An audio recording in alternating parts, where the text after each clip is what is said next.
Christopher Kies. I saw you grab the book. I'm actually happy that you have it. I was wondering like if Lisa probably okay. My Yep, I first thought have is probably Lisa had it and she was probably reading reading into the chapter somewhere. It's yes. funny. That would be actually a good question of me to ask her what kind of impact it has been for her to be able to read that. Because I know you mentioned to me You she might reads want it to, like yeah, almost every morning, right? When she has coffee. yeah, yeah. But I don't know if anybody knows who Lisa is. Yeah. So your wife, Lisa, she's the one that contributed to your book. But it would be a good question for me to ask of her as far as what has she learned about you through that? Because I'm sure she might have been able to see different angles of who you are, right?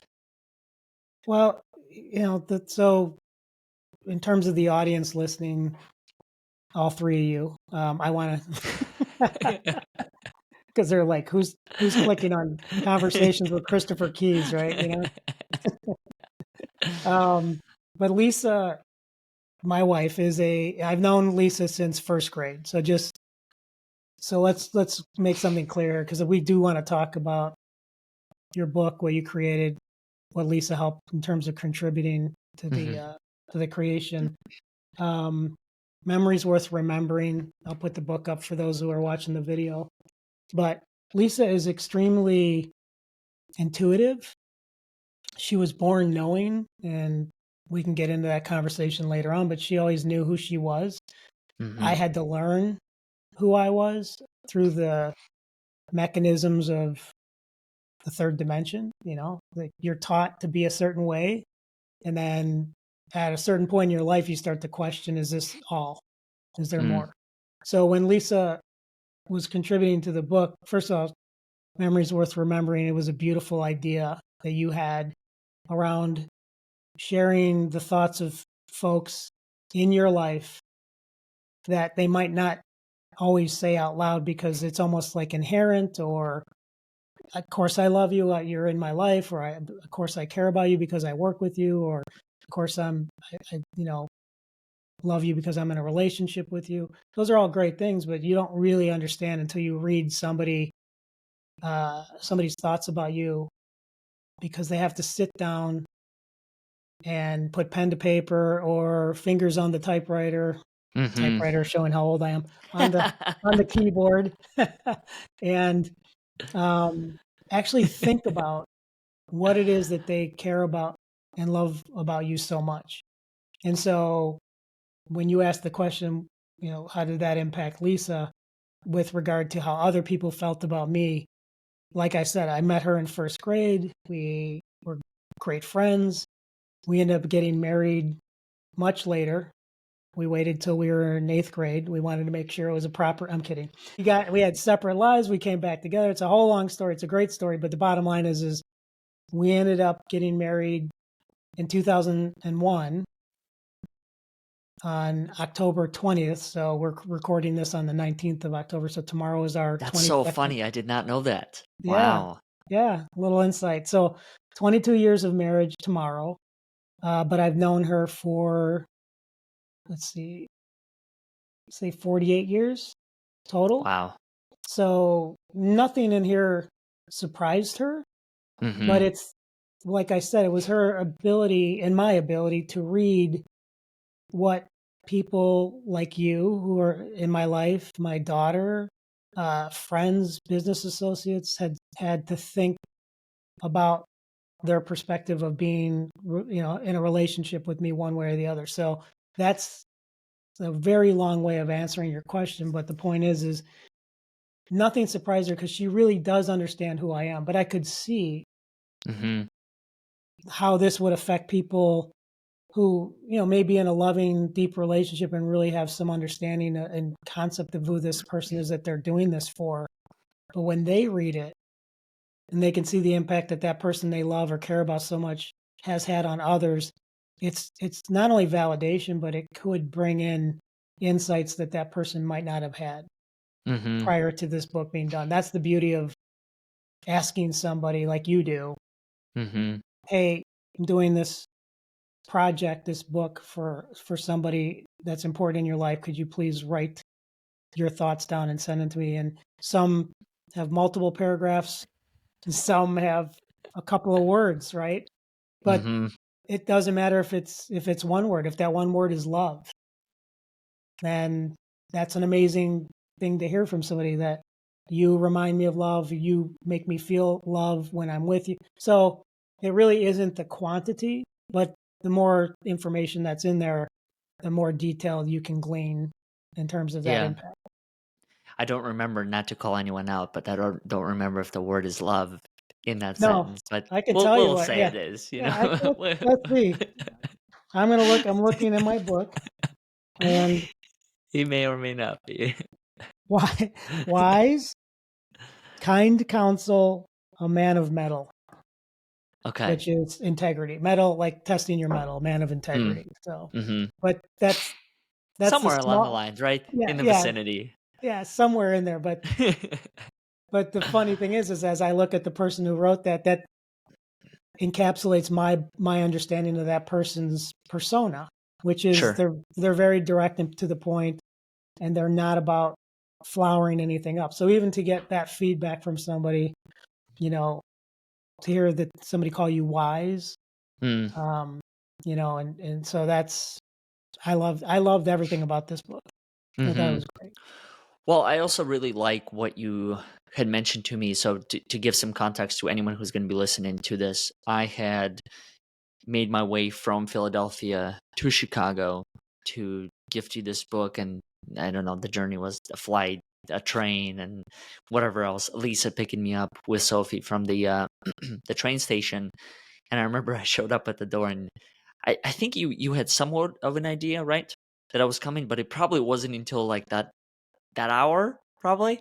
Yeah, it was like, because we work, Lisa and I both work out of the house. So she's Sure. like, "Hey, we're gonna have a special guest coming out," and you and I had talked prior to, so I had an inkling, but until I saw you, I wasn't fully 100% sure. Yeah, Yeah. But that was one of the things I remember when I came and surprised you and gave you the book. One of the things that you had told me, I don't remember if it was after we had dinner or if it was that time we were watching football. I had asked you the question. I said, "Is there anything in the book that surprised you, or what was your kind of overall impression of it?" And you had said that what was very special for you, in addition to hearing all these other people, was hearing what your daughter had to say about you. And it's funny in terms of so many other people who are parents have said the same exact thing, whether it's their son or their daughter, sharing the different things. And so, not a parent myself just yet. I'm kind of I was really blown away when I heard you say that, because it's got to be it's got to be a surreal or a special feeling, right? Especially when they're able to put it in a way that is coherent, that has some sort of flow within their sentences. I mean, if you would have asked me to write this in fifth grade, I don't know what I would have given you, besides "I love you." But yeah, i- at this which point, is you're more than able to enough. Yeah, express, yeah. right? You're able to really express and get tangible, like, "I love you because of, I love you when you did this." So if anything, it's got to be really surreal to be able to experience that.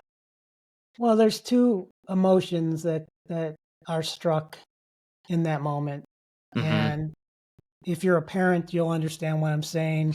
If you're a son or a daughter listening, it's an insight into how your parents would feel too. But one was there's a sense, this emotion that comes over you is this pure love. Like you have a connection with this child that is insurmountable. Mm, It's ineffable. So like if somebody said, what's it like to be a dad? I haven't read any poetry, I haven't heard a song, I haven't seen a movie or any other art that has captured that kind of love. And I'm not talking mm-hmm. about third dimensional love. I'm talking about this like unconditional love that is like where there's no judgment. And that's Mm, really hard to do. And when I say that, I mean that sincerely. Like I want my daughter to have an amazing life. And then you start to think about either one of two things. One is how shitty your life has been or how amazing your life is. And most people gravitate towards some of the stuff that they want their kid to avoid, Sure. right? So the first emotion is that love of like, wow, like it comes over you. There's this non-judgment that you get hit with, this unvarnished truth from them. And then the second emotion that you get is, I don't know if pride is an emotion, but I felt it like that, like Mm. because she had written specifically to me a couple of challenges, as well as you're an amazing father, and her connection to me, and we've always been super super close. Uh, she had she when you're diagnosed with dyslexia, you have it. It's not Mm. like you get rid of it. Mhm. You either learn to read the way that is best suited for you. And I have dyslexia, so I know what it's all about. But I read with her since she was in third grade until her freshman year of high school. Like we read almost every night. I would say like 365 days a year, probably 360 days every day Oh, wow. at night. We'd sit That's a in. commitment. It was because the for me, when I was assigned chapters to read in every class as I was growing up, and not being able to comprehend the written word the way that every other kid who didn't have dyslexia could read Mhm. it. Like it would take me 3 or 4 times to read 2 sentences just to understand what the sentences meant, and then put that in paragraphs, and then you're trying to figure out what they're trying to teach you. Now, I could sit in a classroom and somebody could articulate what that lesson was, and that's how I got through school. Was I had developed a keener sense of listening Mhm. versus reading comprehension. So I didn't want her to struggle with that because nobody practiced with me. And even the teachers that were helping me when I got diagnosed when I was in sixth, seventh, eighth grade, high school, there was no support. Like pretty much you're baked, right? You're a cake and you're fully Mm. baked dough. And so I was like, I'm going to get her prepped so that when she gets into high school, reading comprehension isn't going to be an obstacle. She developed other skills as well. And I wanted her to have kind of that support. So me teaching her, especially during COVID, I had to do math with her because math was difficult. And Lisa doesn't do math. I do. Lisa's really good with science. And so we divided and conquered. And for every parent that went through COVID, there was this transformation from how you perceive school and teaching in the outside world. And again, I had been reading with Sophia every night anyway. So we had a deal where we were together, doing this work. But Sure.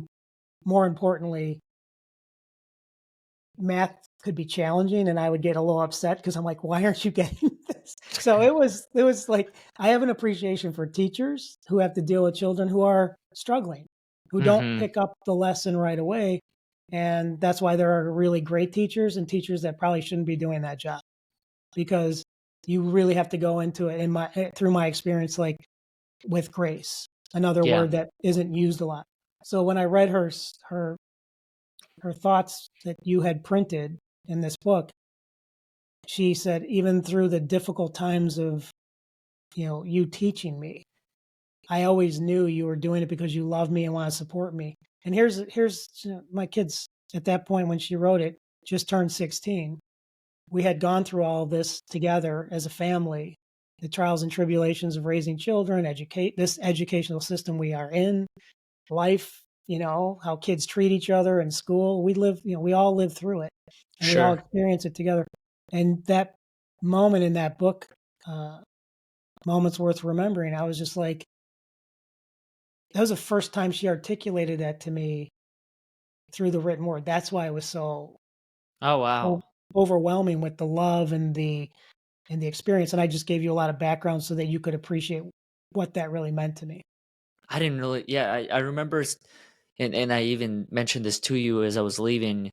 I remember seeing the expressions on your face, and it, but it's difficult to you see one person doing one thing and then you try and create your own narrative. But the fact that you just kind of painted a full picture, that is incredible. I'm really curious. So from her perspective, like what changed? Why was she able to read at a different level when she had gone into high school? Because I thought it's one of those things where you kind of have it for rest of your life to some degree, right?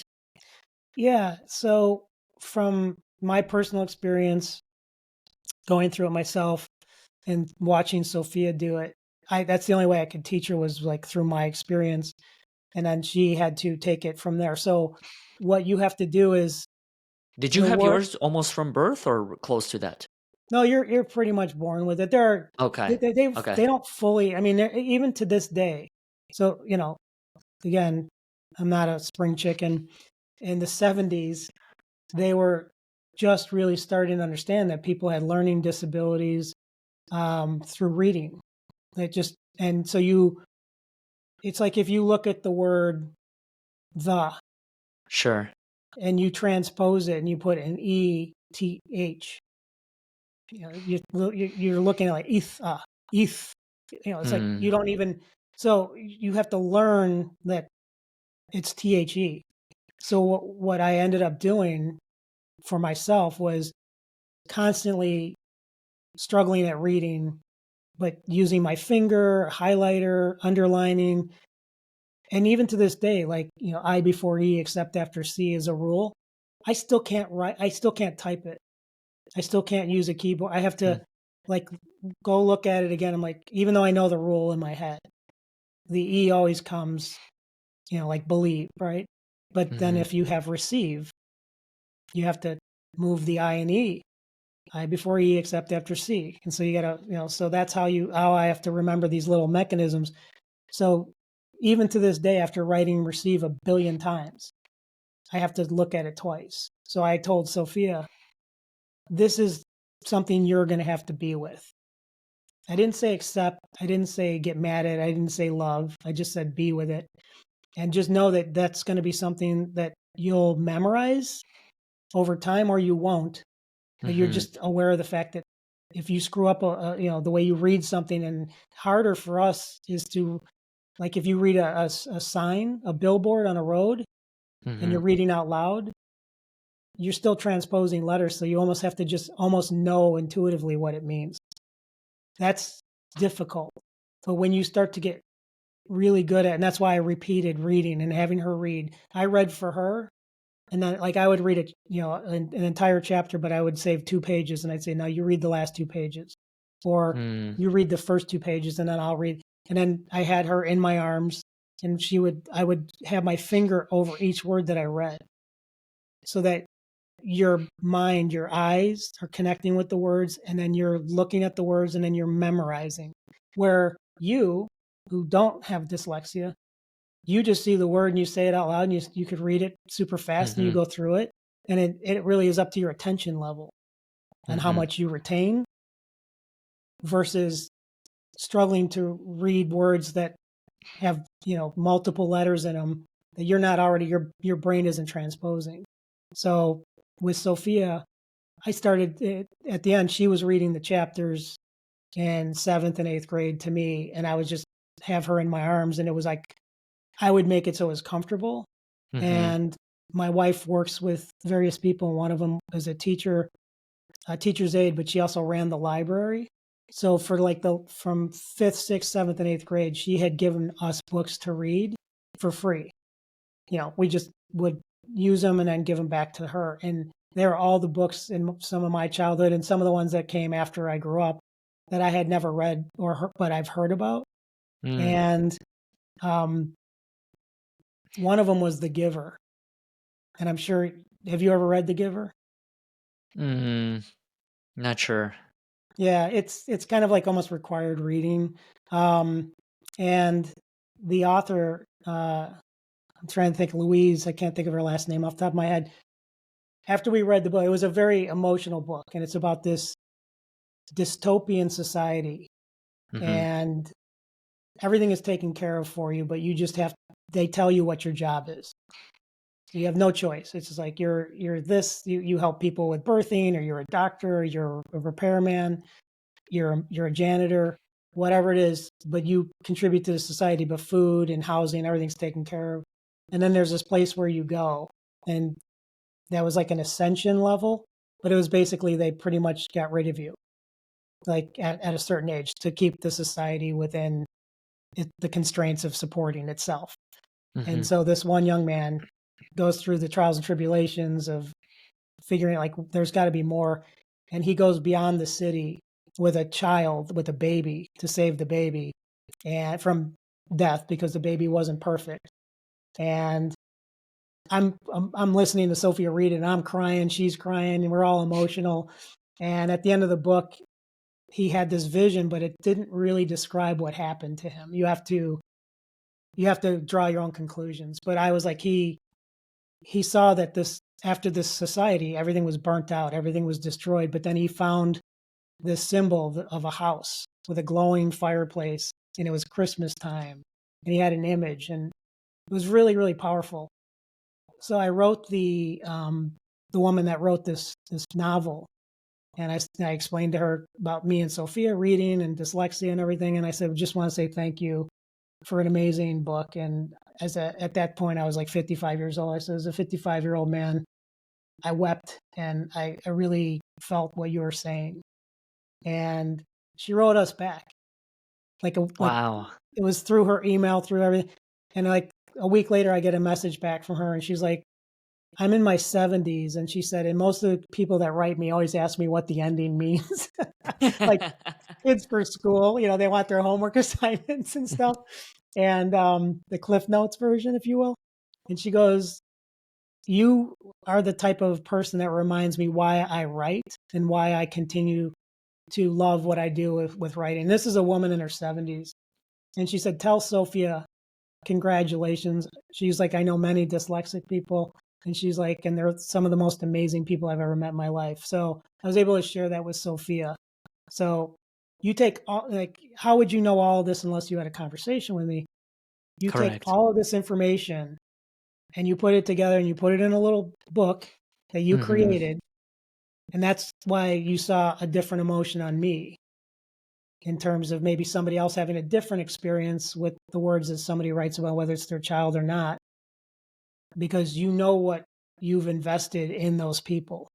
And now Hmm. you get an opportunity to see what they think of you. Because I didn't do that to better myself. I did that to give my daughter an opportunity that I didn't have, but she Hmm. had to do with it what she needed to do.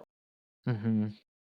And that's what I think makes probably so many of these relationships really special, is that obviously I think you invest, not you, but all of us, we invest into different people in different ways, right?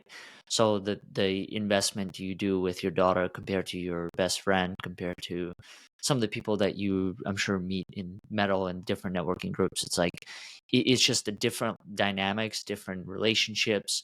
So the things you pour into them are probably different. But in the case of your daughter, that's really interesting. Like, thank you for sharing that. I didn't know anything.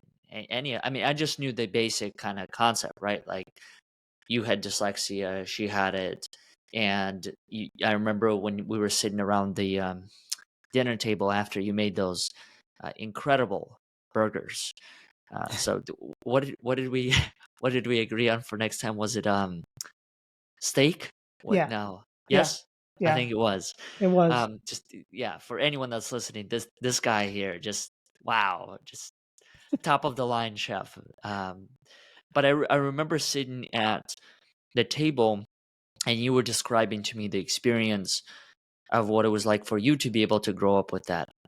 And now that you were able to essentially put your own words to paper, so to speak, of what it was like to experience that through the perspective of your daughter, and why all of that was as meaningful as it was. I mean, it gives me a completely different level of appreciation I have for the two of you, as well as anyone else who might be going or have gone through a journey like that.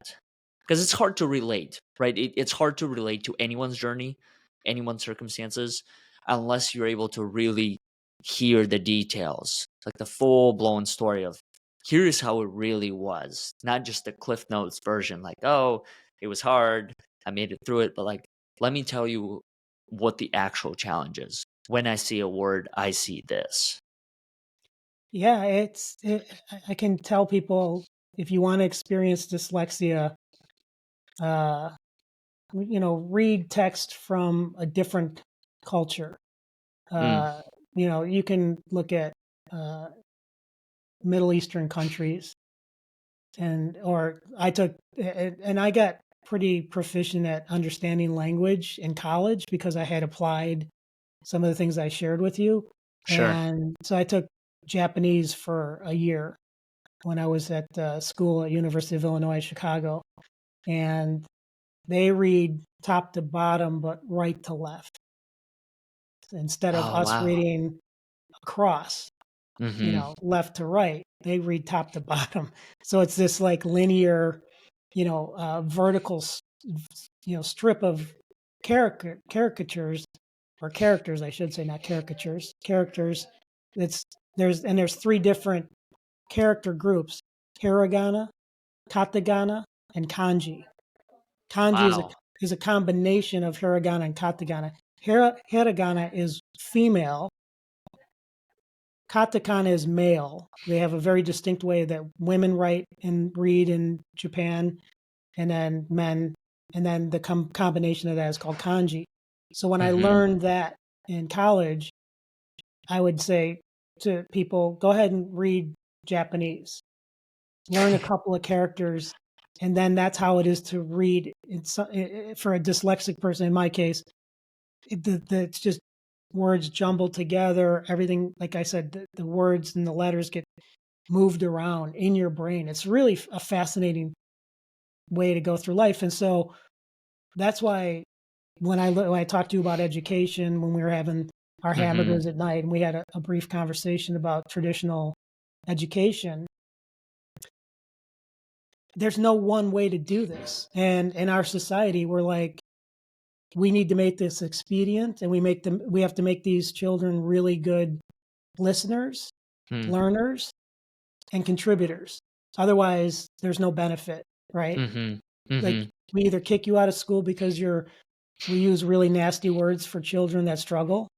We Mm-hmm. call them names, and that's not a way that I think that we should really look at kids. And there are a lot of people out there, parents included, with the teachers, that are trying to make this discernment that kids learn differently.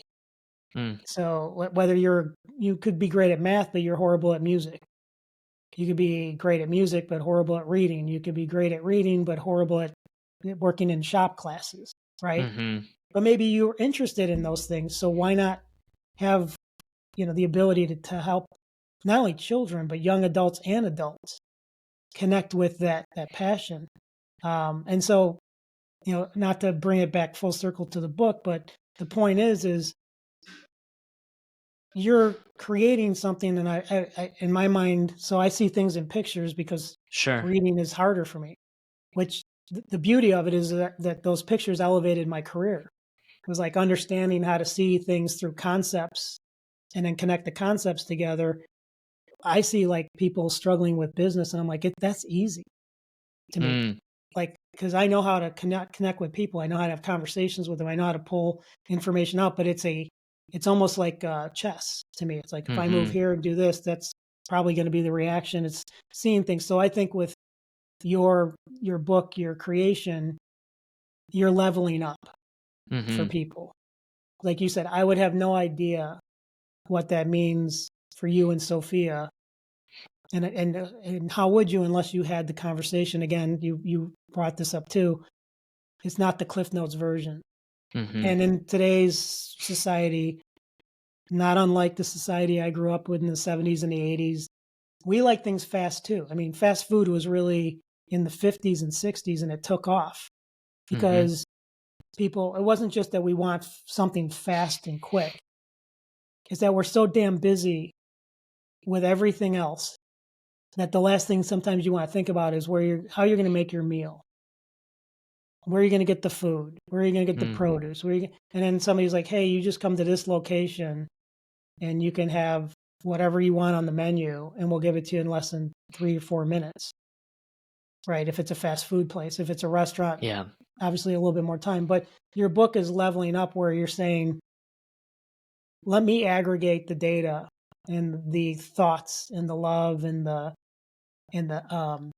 perspective of these people, and you can digest this without doing anything. So for me, you gave it to me as a gift working with Lisa. Mm-hmm. I just had a great meal with you and my wife and my daughter, and it was a gorgeous evening. And just to paint a picture, we're sitting in our It really three-season was home. perfect. It It was was kind of gorgeous. surreal. Yeah, it Yeah. was like, what, 79 degrees, light Mm. breeze. We're in a screened-in third-season room, having dinner, candlelit, chandelier, great food, great company. And all I had to do was open up a package that had this book in it, Mm-hmm. open up the book, and I could see all these people, past, present, in my life, telling me how they felt about me in a loving, supportive way. Thank God they didn't get into the shit that they needed me to do for to be a better person. There's a So version that's for book 2.0 two. coming, don't worry. Yeah, here's the extended version. But so when you Here's look at what we it, really wanted to say. yeah. Now that the pleasantries are out of the way, could you be a little nicer? No. But you can consume this as the recipient of love. Yeah. So what you're doing is leveling up stories, and then gives me the opportunity. And I've reached out to everybody in here, and and said, I've loved your thoughts. And some of the people I've chatted with, and we've had deeper conversations. Others were just like, that's how I feel about you. I really, so glad you're in my life. So it's up to the individual how they want to consume it. And then there was no like reciprocal, like, and I'll just use this as a quick example. Mm-hmm. We don't do Christmas cards. Yeah, I And remember you told me. Yeah. yeah, and all of our friends and neighbors do. And there was a point where I felt like a little guilty about it. And I said to Lisa, I'm like, how come we don't do Christmas cards? And she's like, I don't prefer to do it. I share my love with people year round. But if you feel the need to send a picture of me, you, and Sophia waving and wishing, Merry Christmas from your heart, not out of responsibility, not out Mm. of, not out of this, like, uh, trying to think of the term, but it's like out of, Obligation, like having to do that, it. that's it. That's exactly this obligatory response. Then you're not connected to it. And when she said, if you want to do it, and I'm like, I really don't. I don't want. I appreciate the cards, and if people didn't send us the cards because they were mad that we didn't give them a card, Mm-hmm. that's okay. It's like that. That's good information for me. So the beauty of this book was there's no obligatory response needed. Mm-hmm. It's literally a gift for me. I just was excited about reaching out to some of the individuals and saying thank you, and and sharing my perspective and thought, and then it started other conversations. You didn't create this book to do that. I'm just telling you that that's one of the beautiful benefits of it. There's no obligation on the person's Yeah. part to do anything but consume it in any way they want. Well, that's one of the things. So I gifted this to a number of people by now, but one of them is a friend of mine from here in Philadelphia that I gifted him a book, and I remember because he was one of the first people that I gave it to, and he said it would be really cool if there was a way for me to thank the people who were part of it or even hear their perspective. And that's kind of been the backbone behind even launching this podcast, right? Is to be able to create a space for not only the recipient to express the impact it has had in their lives, but also for contributors to be able to express what it was like to writing that. You bring up Right. the point of fast food, which I resonate quite a bit with because I feel like that's been my understanding of life to this point. I think life can go by very fast. And if that's true, then there is there really aren't any opportunities to slow down and take a step back and say, okay, if it wasn't for Chris doing this, I would not be here. If it wasn't for my mom saying this, I might not have that perspective or mindset going into things.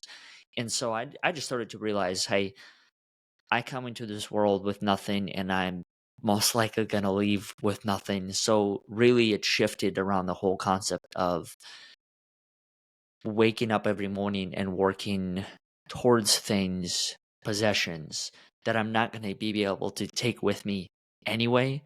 So I just started to think, well, why don't I just start putting that time and energy into people, right? And creating more memories and moments and conversations like this, because for me, like that's what it's all about at the end of the day. I mean, you and I have shared this many times, right? Like Yeah. we've had plenty of meetings at the conclusion of our time, and yet we chose to stay on because we value the space. And at least the way I process it is that, okay, we go 15, 20, 30 minutes, whatever the time. I'm just going to say, I'm sorry. I'm going to explain to them. And 99% of the time, actually 100% of the time, when I did that, when you and I have done that, and it ran into another meeting, the other person was so fascinated by the story. They're like, wow, like that reminds me, maybe I should connect deeper with the people I'm connecting with.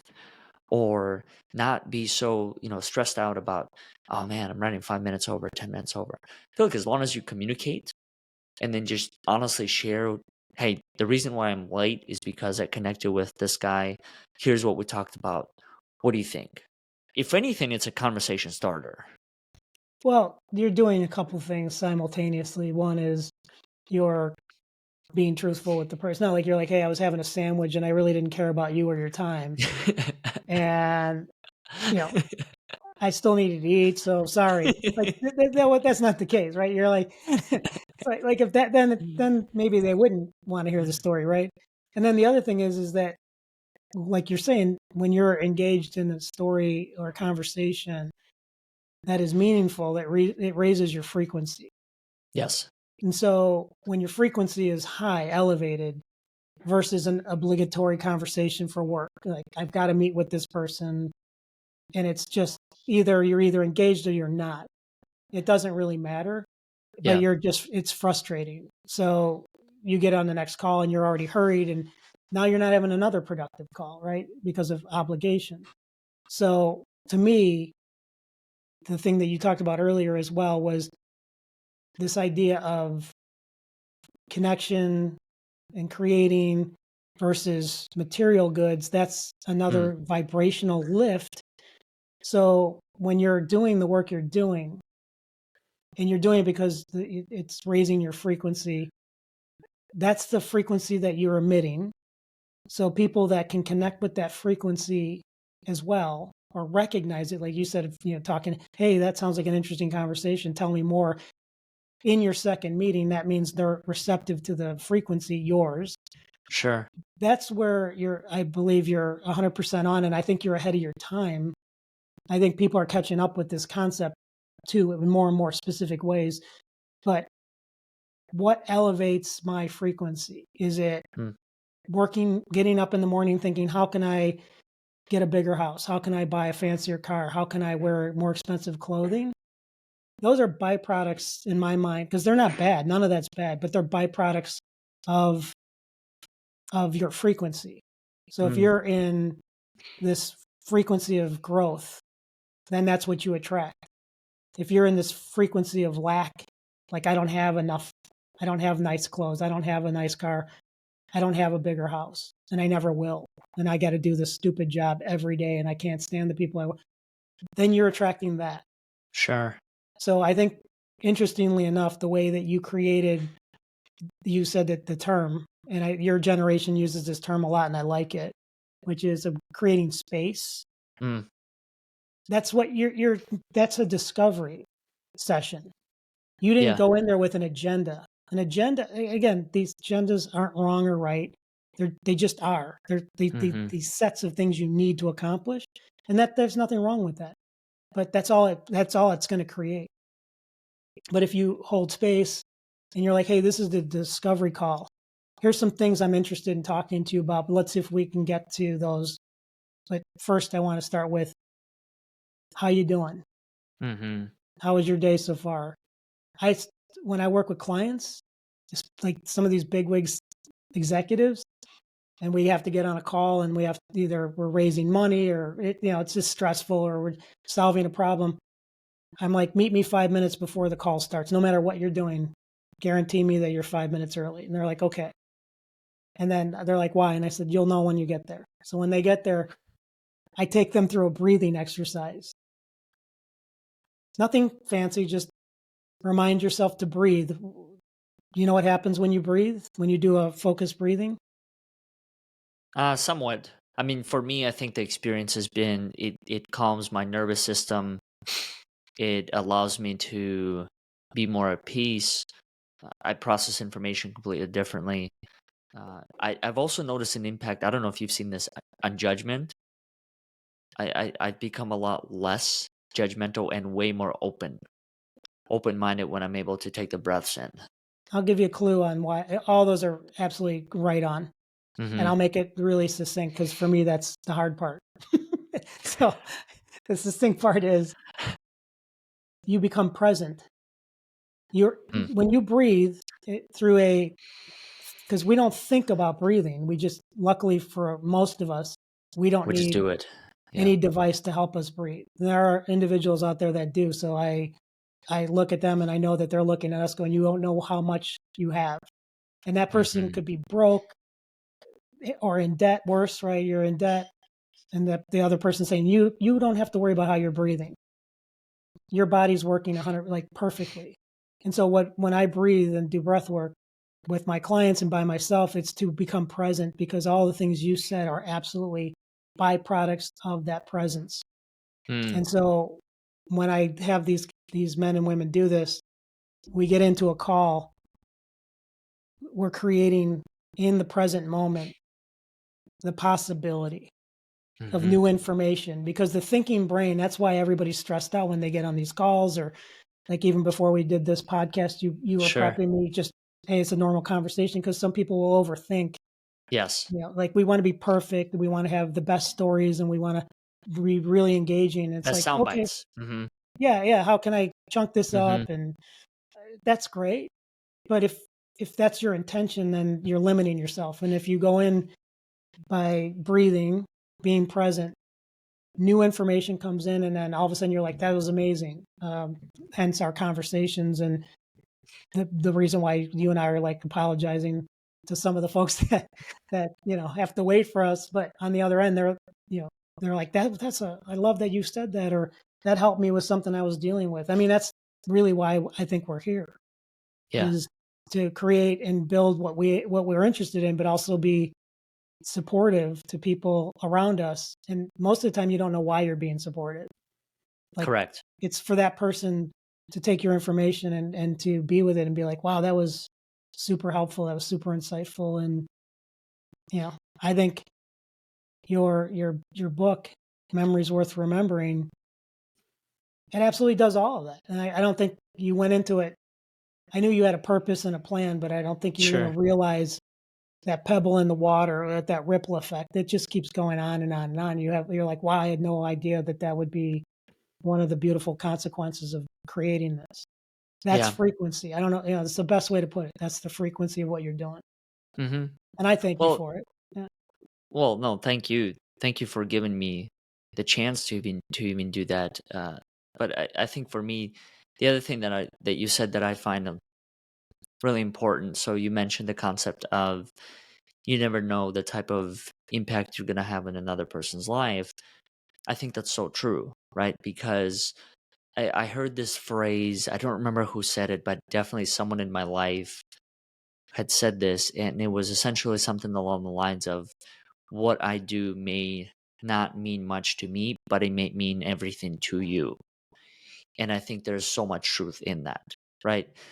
I may hold the door for you, but because I've done it thousands of times, it's just like, okay, this is just who I am. This is what I do.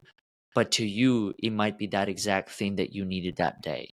For whatever reason, you might not have had the strength to raise the hand, to push it, whatever the reason might be. And so I think with creating spaces like this, whether it's the book, conversations like this, or in person, whatever it might be, I think they're all opportunities to express things that otherwise go unsaid, right?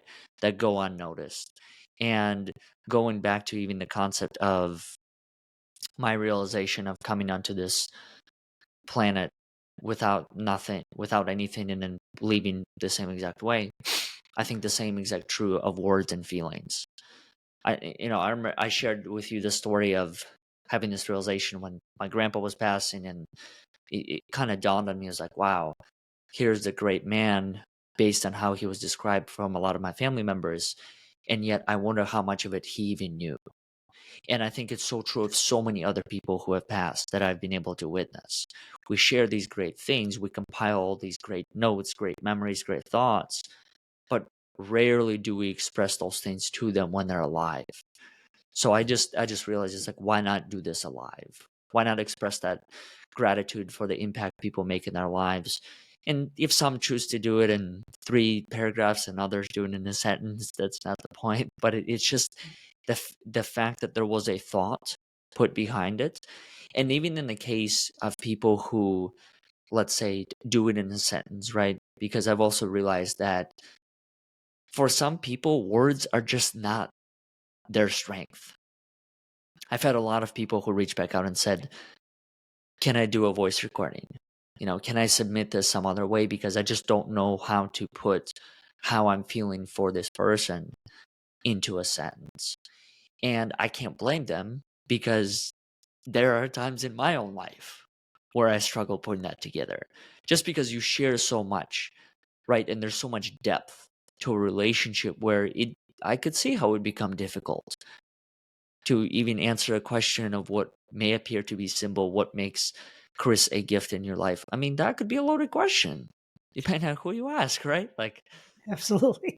you Yeah. ask How do you Lisa, it's define like, gift? all right, where do I start? Yeah. How do you spell gift? Yeah. Yeah. But that's the point. Like, I think here's the thing. It's the idea of asking somebody to say to themselves, what did this person mean to you? So Yes. posthumously, what, like you're talking about people that have passed, and you Yeah. had this, I think it's a brilliant connection with the love that you had for your grandfather. And Yeah. you're like, I wonder if he knew how people were speaking or thinking of him. And it would be really nice if he had that insight while he was here on this third dimensional plane we call Earth, right? So to me, when you ask somebody to write down their thoughts, it's not supposed to be easy. Mm, And I get it. Like if you started saying, "Hey, well, I can, send a video or a voice recording," that's an option because they're still thinking of that person. sure. You said you have to pause and think about it. That's what we talked about with breath work. You have to think about your breath going up and in and then releasing. Where, like you said, it's intuitive, just like holding a door for you. And for me, that's the way I was brought up. And it's like you hold the door for people, and I've Sure. done it where people don't even acknowledge your existence. And I'm like, and you're like, what am I, a doorman? And I'm like, wait a minute, I'm the one doing this. Like, I had that this morning. yeah, yeah. I never have my hat out. Like, I'm not asking for a tip, but like at least an acknowledgement. But What am I, a doorman? so that's where I look at life is like, that's again, that's judgment for me. I'm judging that person for not saying thank you very much for holding the door. I'm doing a gracious act. I'm like, you son of a bitch. Get back over here. I'm going to close the door on you. Right. So we all go there. We all get caught in this idea of we judge ourselves, we judge others. And I know you opened up with like, you work Sure. on being conscious. I can't even speak today. Conscious. Thank you. Of your judgment. And that's a thought. So it Yeah. relates to having to think about if you said, hey, could you write something about your friend Oleg? And I'd be like, Sure. yeah, you know, pen to paper isn't something you're just going to, blah, blah, blah, blah, blah, here you go. Got it. Wow. What does this person mean to me? What are they, why do I spend time with them? Why Mm. do I care about? Why would I make him an amazing hamburger and share it with him and my family? Right? Like 5-star. Yeah. I'll take that all day long. So that's the beauty. I think the byproduct is the book, the memories. I'll cherish this forever. You know, I Mm. got this in my library behind me, and I read it. And like you said, Lisa looks at it, she'll pick it out. Sophia will look through it, but it's not necessarily the book. Mm. It's the frequency in which it was created that hit me the most, and it's the frequency of the words that people took the time to pen. And you just said it, that it's not something that's simple. That's the value of it. But it's not hard either. And these are different. Correct. These are words we use all the time. Oh, that's simple. That's hard. That's a piece of cake. That's not. No, it requires thought. Breathing isn't hard, but if you want to do it in a meditative state, some people are like, I can't do it. I'm like, can't is not an option. Mm. Let's try it. And then let's see how you feel about it. Because maybe you don't want to meditate through breath. Maybe your meditation is, I like to take my dog for a walk. Maybe your meditation is exercise. But if you Mhm. don't do it mindfully, I think you're missing the boat. I think you're missing this experience. Like you said, it's a short amount of time on this earth. And if you're doing things mindlessly, Mm. you're not getting, in my opinion, the full benefit. Whereas if I'm being mindful as I'm cutting my lawn, you know, I really enjoy it. But if it's a chore, you just want to get through it. Same Mhm. with the workout. I see people working out and they're not in great shape and they're really working out diligently. And it's not because their body doesn't accept the workout in terms of it's their energy that they're putting into it. That's the power of the word, the written word. That's the power of the thought. That's the power of the intention. And that's why I keep going back to the term frequency, because you're walking around like a radio transmitter and you're pushing off frequency every moment in the moment of now. So forever and continuously. And Mhm. that's where people attract to people, and that's where you get repelled from other people. It's just how your frequency aligns with theirs doesn't make you better, and it doesn't make you worse. It Mhm. just is. Speaking of frequency, speaking of state of being, for anyone that's going to be listening to this, how can people connect with you? Where do people find you? Do you have So a I web page on the Chicago Bears page yet, or no? yeah, yeah, exactly. I do. It's under winter. No,